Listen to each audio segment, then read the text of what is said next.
Welcome to Nishat physics class. आज हम जिस टॉपिक को डिस्कस करने जा रहे हैं ये टॉपिक है torque experience by an electric dipole in uniform electric field. अगर एक इलेक्ट्रिक डाइपोल को यूनिफॉर्म इलेक्ट्रिक फील्ड में रखा जाए तो जो टॉर्क एक्सपीरियंस करेगा उसका डायरेक्शन एंड मैग्नीट्यूड क्या होगा उसको हम फाइंड आउट करने जा रहे हैं। सबसे पहले इस टॉपिक को समझने के लिए आपको टॉर्क का कॉन्सेप्ट होना जरूरी है कि टॉर्क क्या है। आपने 11th क्लास में रोटेशनल डायनेमिक्स चैप्टर में रोटेशनल मोशन में आपने टॉर्क के बारे में पढ़ा होगा, कपुल ऑफ द फोर्स के बारे में आपने पढ़ा होगा। अब यहां पे हम सबसे पहले थोड़ा सा अगेन उस टॉपिक को रिपीट कर दें कि आपके जहन में अगर मिस कर गया हो तो कम से कम टॉर्क का कंसेप्ट आपके माइंड में आ जाए। अब जरा ये देखिए, अगर कोई भी एक बॉडी है, ये बॉडी, और इस पे ये 3 न्यूटन का फोर्स और ये 3 न्यूटन का फोर्स अपोजिट डायरेक्शन में काम कर रहे हैं तो नेट फोर्स 0 होगा। Net force 0 is 0।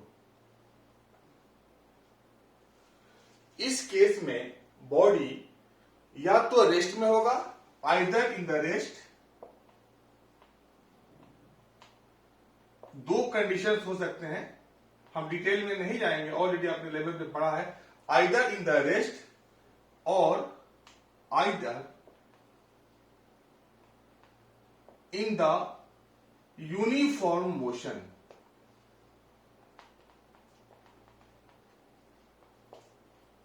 अगर कोई भी बॉडी पॉइंट मास है, अगर उस पर नेट फोर्स 0 है तो या तो रेस्ट में होगा या यूनिफॉर्म मोशन में होगा। इसको हम जो दो पोजिशंस हैं इसको या तो आइदर इन द रेस्ट, या तो जो ऑब्जेक्ट है रेस्ट में होगा या वो जो ऑब्जेक्ट है मोशन में होगा। लेकिन अगर नेट फोर्स 0 नहीं है पॉइंट ऑब्जेक्ट पे, अगर नेट फोर्स 0 नहीं है, suppose that here this is 4 Newton and this is 3 Newton, balance is 1 Newton in the east. इस केस में डेफिनेटली मोशन जो है एक्सीलरेटेड मोशन होगा। जब भी फोर्स होगा तो एक्सीलरेशन होगा, एक्सीलरेटेड मोशन। लेकिन one thing is very clear, क्या one thing is very clear, यह जो मोशन होगा रेक्टिलिनियर मोशन होगा। रेक्टिलिनियर मोशन, रेक्टिलिनियर मोशन हम ये कह सकते हैं मोशन इन स्ट्रेट लाइन, सीधी motion in straight line.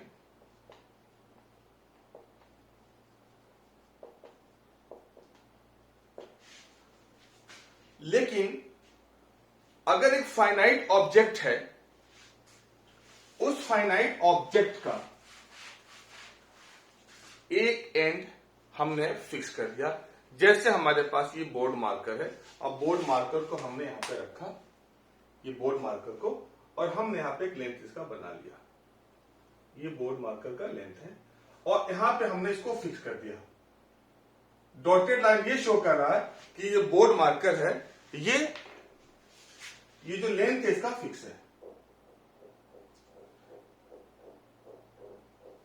Board marker का लेंथ वन साइड में हमने इसको फिक्स कर दिया है, लाइक दिस। यहां पे ये है, यहां पे हमने फिक्स कर दिया और हम फोर्स लगाएंगे तो बॉडी ऐसे हमारी घूमेगी, क्योंकि ये पॉइंट हमारा फिक्स है।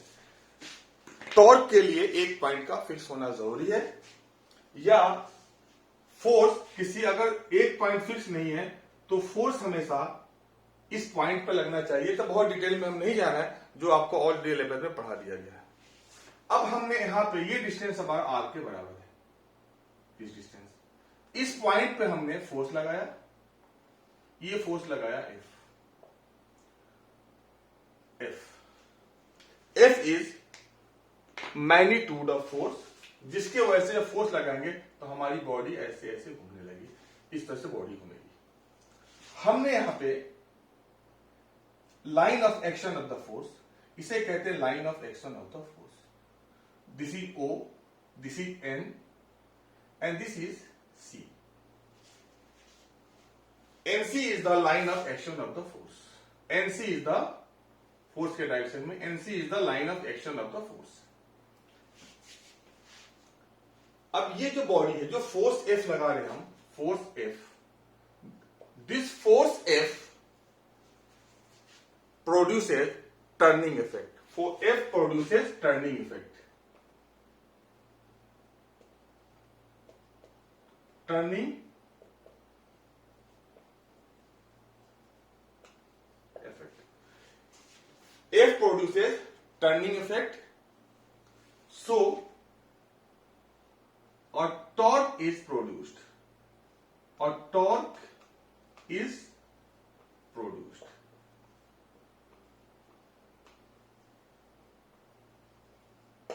Okay, this angle is theta, this angle is theta। अब हमने यहां से line of action of the force से हमने एक परपेंडिकुलर डाला, this is M। OM perpendicular है line of action of the force. जो हमारा फोर्स ऐसे काम कर रहा है तो ये लाइन ऑफ एक्शन है, ठीक है। इस पॉइंट से जो हमारा एक्सिस है, एक्सिस से line of action of the force पे जो डिस्टेंस है वो OM के बराबर है। अब अगर हम देखते हैं, अगर हम इस ट्रायंगल को हम ले लें तो ट्रायंगल ONM जो यहां पे हमारा राइट एंगल है, तो sine theta equal to OM upon hypotenuse, that is the ON। So हमें OM फाइंड आउट करना है कि OM कितना होगा और OM की क्या जरूरत है, अभी हम बताने वाले हैं आपको। तो OM equal to ON sine theta.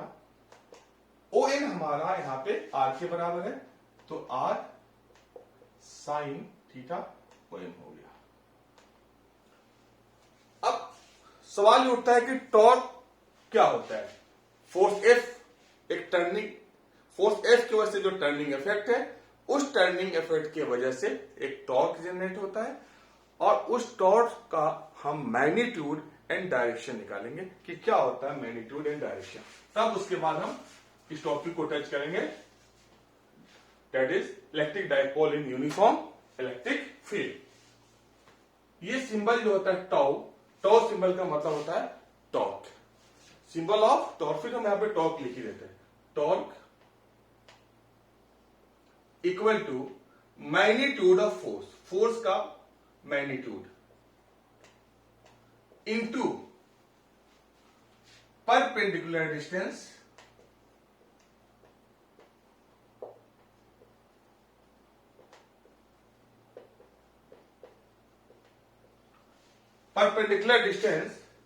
between line of action of the force, line of action of the force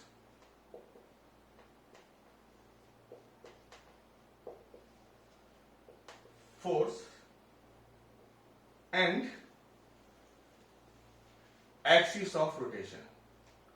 इतना बड़ा है एक्सिस ऑफ रोटेशन, ये टॉर्क के निकालने का फॉर्मूला है। मैंने इसको, मैं चाहता तो फोर्स आर्म भी लिख सकता, ये पूरे के बदले perpendicular distance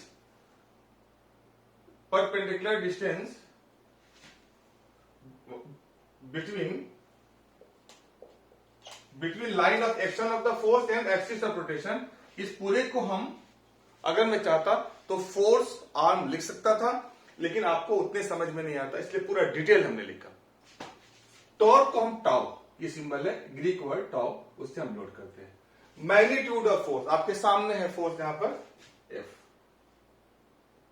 into perpendicular distance between line of action of the force, ये line of action of the force है, और ये हमारा एक्सिस ऑफ रोटेशन है, उसके बीच में हमारा OM ही परपेंडिकुलर डिस्टेंस है। अगर देखा जाए तो ये हमारा line of action of the force, this is the axis of rotation, और इस पॉइंट पे जो टच है ये हमारा परपेंडिकुलर डिस्टेंस है। तो F into OM and torque F, ये कितना है, R साइन थीटा। तो टॉर्क हमारा हो गया F R sine theta. But लेकिन अगर हम इसे वेक्टर के फॉर्म में लिखते हैं तो वेक्टर के फॉर्म में तो आपको बता दें, यहां पे ये हमारा R होता है, ये R वेक्टर, और ये हमारा होता है फोर्स वेक्टर, और एंगल R से F की तरफ होता है, और ये हमारा है जिसे हम कहते हैं टॉर्क, ये हमारा torque. Torque is the vector quantity, जिसको मैग्नीट्यूड के फॉर्म में लिखते हैं, torque is equal to R cross F। याद रखिएगा F क्रॉस R नहीं बल्कि हम R क्रॉस F लिखते हैं। बहुत ही क्लियर है कि अगर हमारा ये दो वेक्टर्स हैं, सी दिस फिगर, और okay, if this figure is here, if it is clear like this, okay, here I have, if this is R, this is F, and this is the angle, so here this perpendicular is direction of the torque। तो torque जो होता है R और F दोनों पे perpendicular होता है। मतलब यह है कि टॉर्क का डायरेक्शन, टॉर्क जो है R और F का जो प्लेन है उस पे परपेंडिकुलर होता है। इसका मतलब कि पूरा का पूरा सिस्टम एक 3D फिगर बनाता है। अब हम थोड़ा सा और बात करते हैं इस चीज के लिए।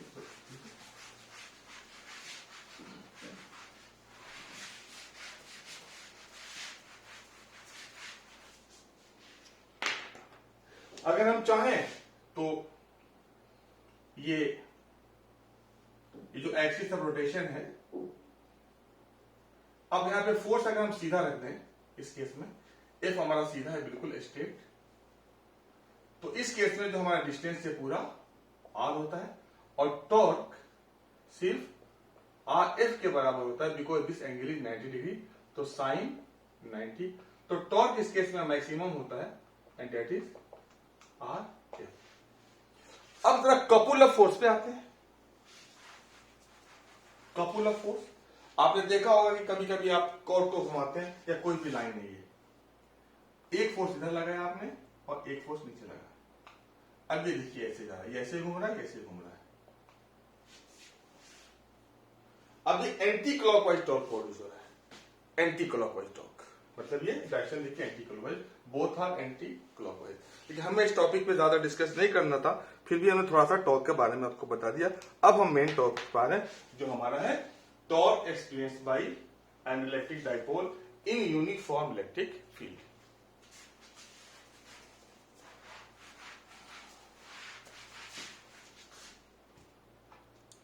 Now see this here.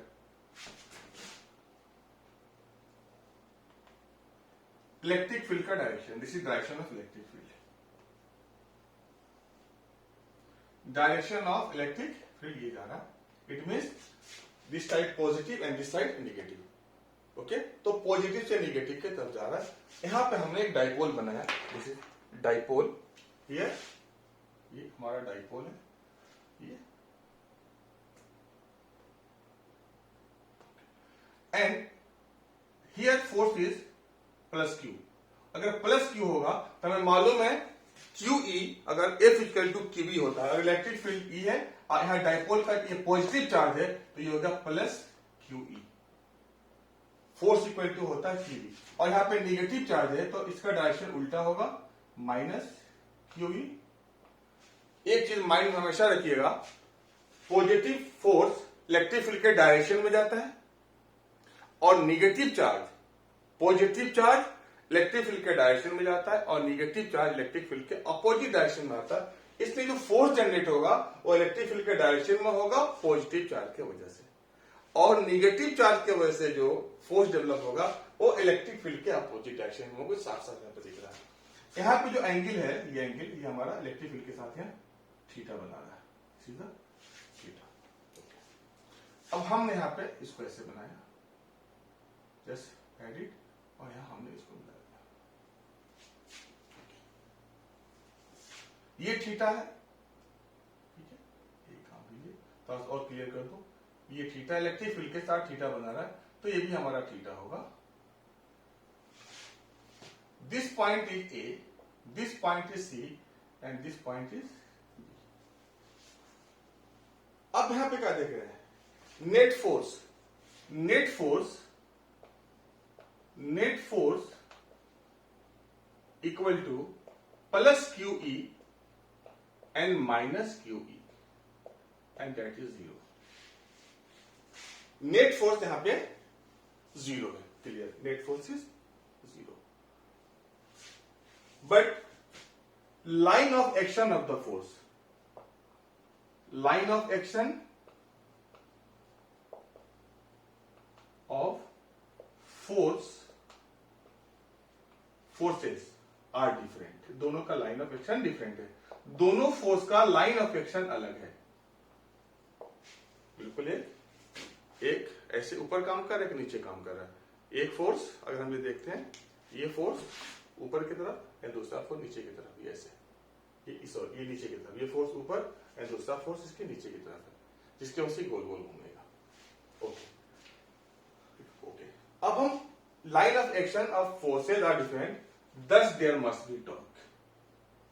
Force zero से हमें मतलब नहीं कि नेट फोर्स जीरो है, अगर लाइन ऑफ एक्शन डिफरेंट है तो टॉर्क जरूर होगा और वो कांस्टेंट टॉर्क होगा, thus there must be constant torque।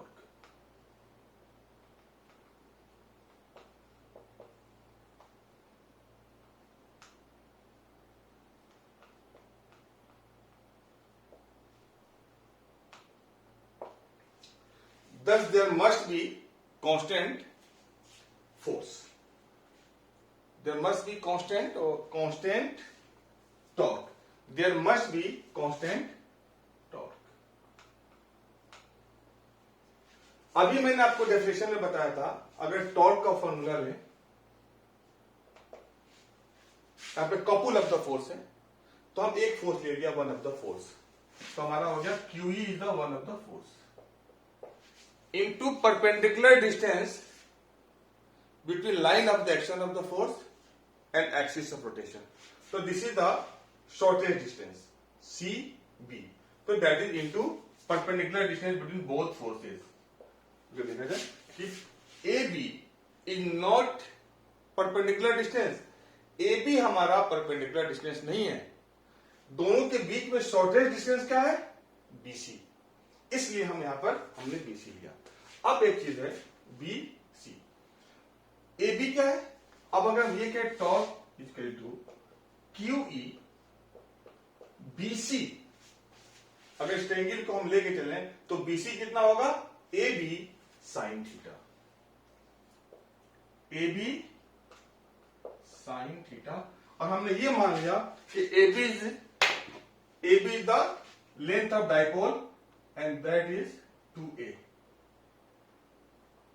2a, AB is the length of dipole and that is 2a, 2a के बराबर है। तो हम यह लिख सकते हैं कि torque equal to QE AB 2a and sin theta, torque equal to 2aq, take in bracket, bracket में ले लीजिए ई साइन थीटा लिखिए। अब हमें पता है कि 2aq डाइपोल मोमेंट के बराबर होता है, ये P is the dipole moment, पढ़ाया था मैंने आपको, इस आगे लेक्चर दिया था कि 2aq हमारा डाइपोल मोमेंट है, 2aq डाइपोल मोमेंट। तो इस कंडीशन में हम टॉर्क हमारा हो गया, torque equal to PE sine theta, ये तो मैग्नीट्यूड है, ये मैग्नीट्यूड है P साइन थीटा। अगर वेक्टर के फॉर्म में लिखें तो लिखेंगे P क्रॉस E, ध्यान रखिएगा कभी भी E क्रॉस P मत लिखिएगा, इसलिए कि इसका डायग्राम ऐसे बनेगा, हम यहां पे पहले P होता है, P टू E हम जा रहे हैं, ये P and this is electric field E, angle from anti clockwise P to E, इसलिए हम P हम लेंगे, E क्रॉस P नहीं लेंगे, and this is the torque, ये हमारा टॉर्क है। तो दिस इज अबाउट इट, ठीक है।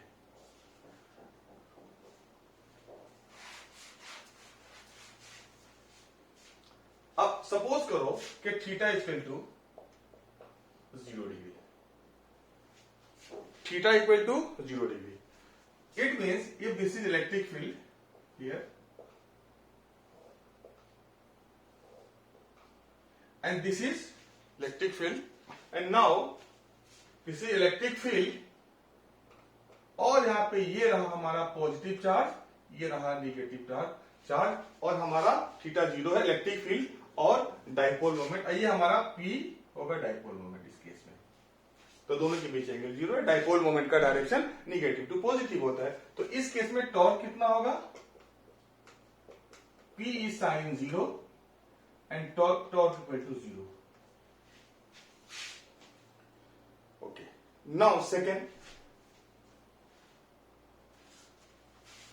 Theta equal to 90 degree. Theta equal to, अगर हम थीटा इक्वल टू 90 डिग्री लेते हैं, 90 डिग्री, ये हमारा इलेक्ट्रिक फील्ड है, this is electric field E, और हमारा जो डाइपोल है बिल्कुल ऐसे है, लाइक दिस. ये सीधा 90 डिग्री बना रहा है. This is plus Q and this is minus Q. इस केस में दोनों हमारा, ये हमारा ये डाइपोल है. Here angle is 90 degree, angle हमारा 90 डिग्री है. इस केस में जो डाइपोल टॉर्क होगा तो Pe sin 90 and torque equal two into 1. यहां पे टॉर्क मैक्सिमम कहते हैं. थीटा डिग्री का 90 डिग्री है थीटा, अगर एंगल 90 डिग्री है तो ये मैक्सिमम टॉर्क होता है जो Pe के बराबर होता है. तो ये आपको बहुत अच्छे से समझना है कि अगर डाइपोल और इलेक्ट्रिक फील्ड दोनों 90 डिग्री पे होते हैं तो हमारा सबसे ज्यादा टॉर्क होता है. ओके. अब यहां पे हम एक और चीज लिखने जा रहे हैं, फिर हम इसको और से अलग से एक और एक्सप्लेन करेंगे. Now see this here, theta equal to x को 180 डिग्री. ओके. नाउ हियर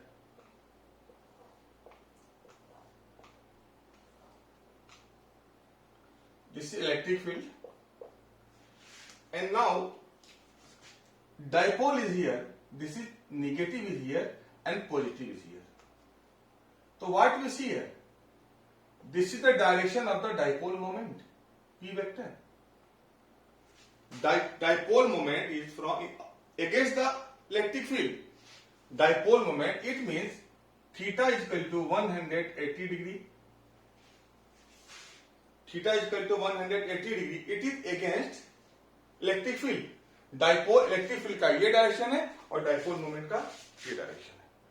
तो इस केस में अगर देखते हैं, हमें मालूम है कि यहां पर भी हमारा टॉर्क जो है यहां पर भी 0 होगा दोनों केस में. लेकिन ये फिजिक्स है. Theta is equal to 0 degree then 0, theta is equal to 180 degree then also 0. इसका बहुत डिटेल एक्सप्लेनेशन थोड़ा सा एक और टॉपिक है, potential energy in a dipole. लेकिन फिर भी मैं यहां समझाने की कोशिश करता हूं. इस केस को कहते हैं स्टेबल इक्विलिब्रियम. इस केस को कहते हैं stable equilibrium.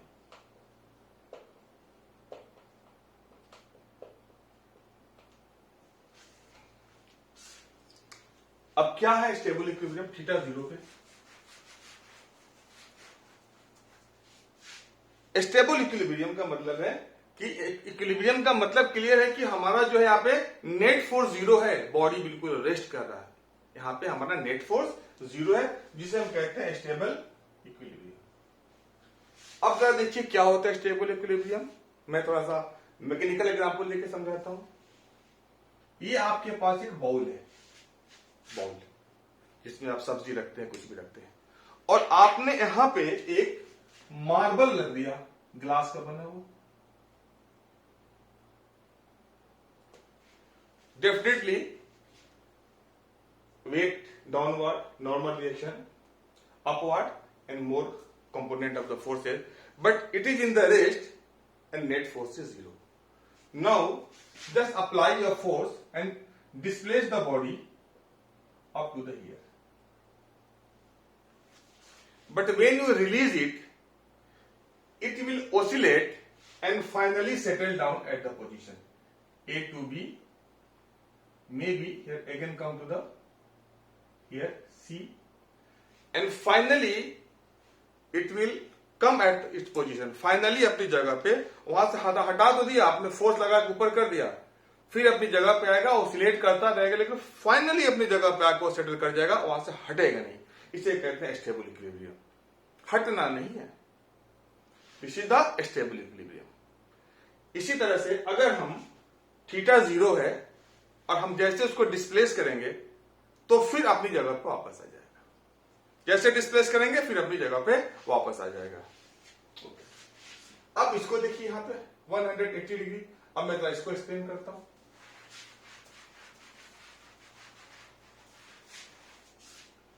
It is known as unstable equilibrium. Unstable.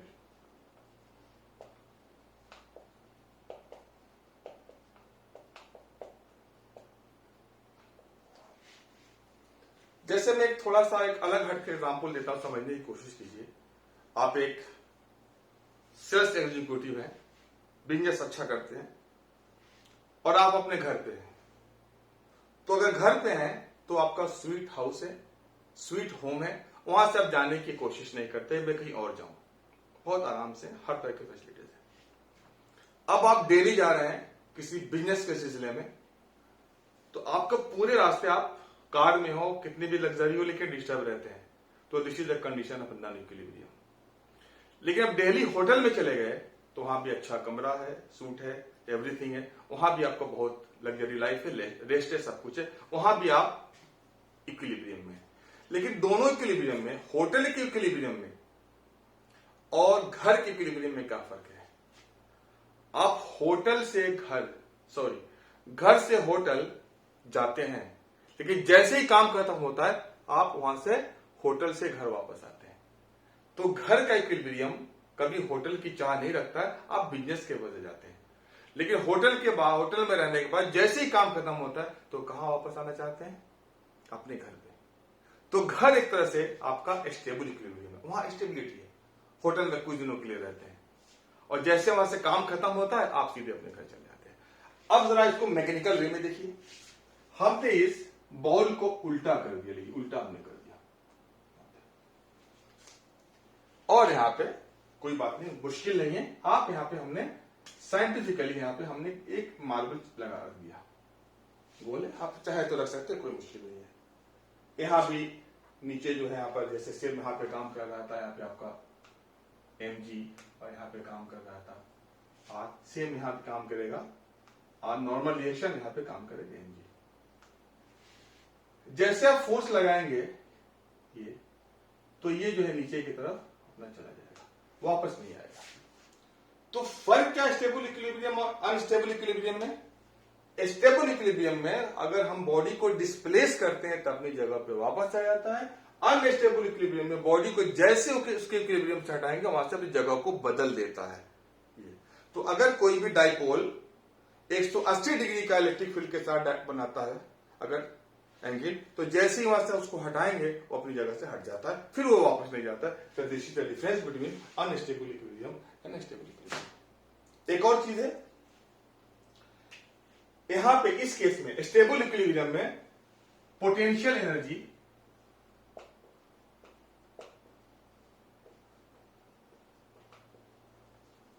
Negative होता है और अनस्टेबल में पोटेंशियल एनर्जी